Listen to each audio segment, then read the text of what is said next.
All right, guys, what's going on? Welcome in. So, look, in this one, I really wanted to give my overall thoughts and my opinions about current Ohio State quarterback Justin Fields, right?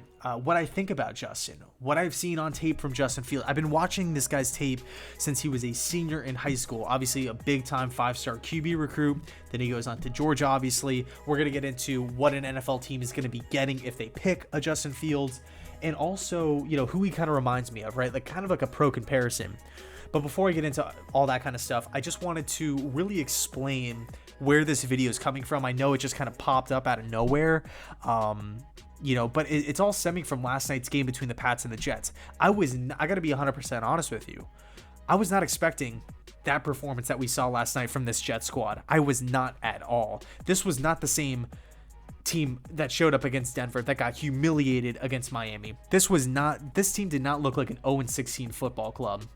So really it begs the question, if the New York Jets decide to, I don't want to say decide, but if they manage to squeak out a win here or there down the stretch and finish 1-15 or 2-14, I mean, Jacksonville, they play an extremely difficult schedule down the stretch. Teams like Cleveland and Pittsburgh and Green Bay and, Tennessee, Baltimore, that team's definitely 1-15, 2-14 at the best, right? So if the Jets manage to win a couple games and they finish with that second spot, Justin Fields will be in play for this Jets organization. So I wanted to really just give my overall thoughts on him early, kind of get my opinions out there. So let's talk about it. So what are you really getting with Justin Fields, right? You're getting a 6'2", 6'3", pocket passing playmaker.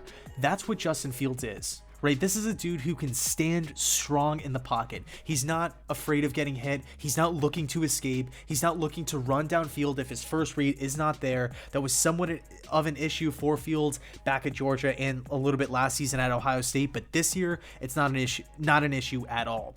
This is a guy who, if the pocket breaks down, he can maneuver, find his way, escape the pocket, and make a play downfield.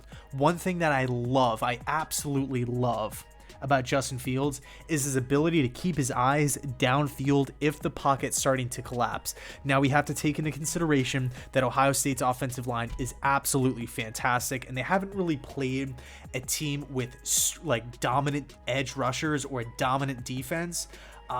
So we have to kind of keep that in mind, that Fields is typically playing from a clean pocket, but when it does break down, and when Fields needs to extend plays, escape the pocket, he does that. And it's not just, oh my gosh, the pocket's collapsing, let me tuck it and run. It's, let me maneuver. I'm keeping my eyes downfield. I'm feeling pressure. I'm stepping up. I'm stepping to the side. I'm doing a quick glance, and then I'm out. And then as I'm running to the sidelines, towards the sticks, I'm keeping my eyes downfield, ready to make a throw downfield if somebody can get open, right? When you're looking at Fields' arm, he is an absolute rifle, an absolute cannon. Deep passes, intermediate, short. Not only if you're just looking at distance, right? Distance on which the football travels through the air, but if you look at the actual velocity and speed at which the ball comes out of Fields' hands, it's incredible. It's absolutely incredible. So a lot of people have said, Dak Prescott. A lot of people have said Lamar Jackson, which doesn't make that much sense. A lot of people have said Russell Wilson. I think Justin Fields reminds me so much of Carolina Panther Cam Newton, right towards the tail end, not rookie Cam Newton when he's running around, like going behind, doing these like crazy highlight type plays. I'm talking about a more polished, a more refined Cam Newton. I don't want to say like the Cam when, Carolina was in the Super Bowl, but almost like the year or two before that, right? That's kind of what I'm thinking with Justin Fields. I'm not saying he is Cam Newton. I'm saying he's bringing the same exact skill set to the table. A guy who can stand strong in the pocket, a guy who's not afraid of getting tackled, and a guy who's not afraid of getting hit, a guy who can extend plays, push the ball downfield, but if it's 3rd and 1, he can keep it on a read option. He can take it under center and move forward with a quarterback sneak. I like Justin Fields a lot. Now, I do think there will be somewhat of a learning curve because, again, we just touched on it. Justin Fields plays primarily from a clean pocket at all times. If he goes to a team like the Jacksonville Jaguars or, in this case, the New York Jets, he's not going to be playing with many clean pockets, right? Both of these offensive lines are not that good. Both of these teams can't really rely on their run game. Jacksonville might have a better chance to than the Jets, but Fields will be under duress. And that's the main issue that I see with Justin is once he gets to the NFL, he's obviously going to be playing on a bad team.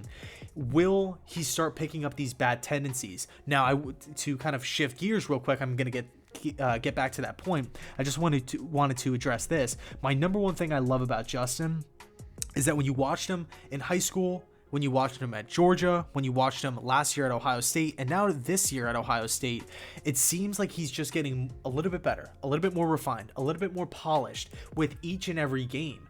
That's something that is huge. It's absolutely huge for a franchise to look at and say, you know what, this guy's getting better.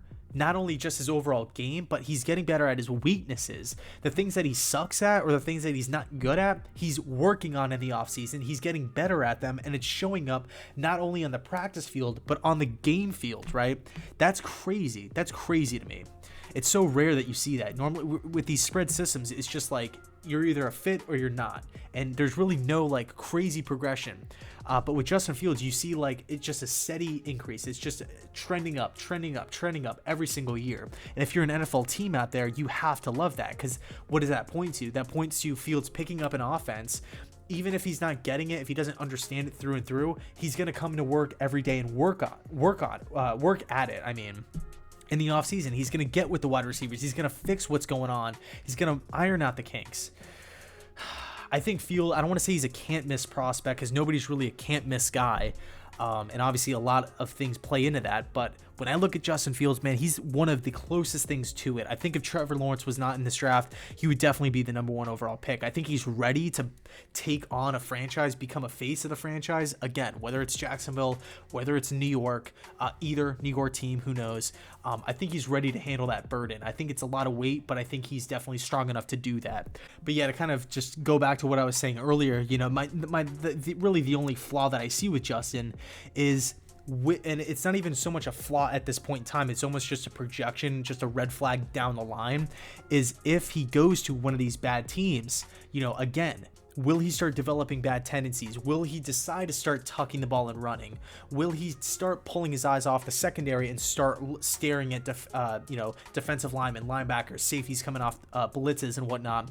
And once that starts happening, it's a very, very, very difficult thing to kind of reverse and to kind of switch and to kind of get back to where you once were. You know who had that problem big time was Bryce Petty and Christian Hackenberg. Both of those guys, but Christian Hackenberg not so much at the pro level, but when he was at Penn State, when he came in early, he was so used to playing from a clean pocket his freshman year and back, you know, when he was at, I think it was like Fork Union or something like that. And then once James Franklin kind of took over and he started getting hit more and the O-line was, you know, taking a beating, he started pulling his eyes down. And then once you start doing that, it's just a downward spiral. It's so hard because it wrecks your quarterback's confidence because he's getting pummeled the entire game. David Carr had that issue too, where he just pulls his eyes down and he's just staring. He's just like a deer in headlights, like, oh my God, we got the whole entire defense running after me. But that's really my only concern with Justin, honestly. I think, again, whether it's the Giants, the Jags, the football team, Dallas, Jets, Jags, whoever it is, I think you're going to be getting a fantastic quarterback prospect, but it's up to the team, it's up to the coaching staff to put pieces around him to develop that, to really just enhance and develop Fields' traits down the line. Last quick point I want to make on Fields.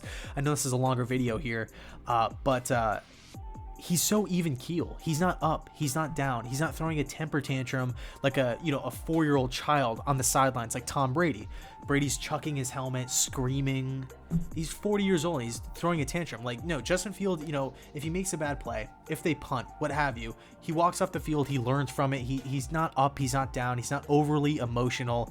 He's just even keel, cool as a cucumber, ready to go. So really, that pretty much concludes everything. My thoughts on Justin Fields. Could he be a New York Jet? I don't know. We'll see. But I'll say this. If this is the Jets team that shows out each and every week from here on out, we might scrap together a win or two. And if that's the case, we got to be prepared. We got to do our homework on Jay Fields. I'll leave it there. Let me know your thoughts down below in the comment section. And as always, thanks so much for watching, and go Jets.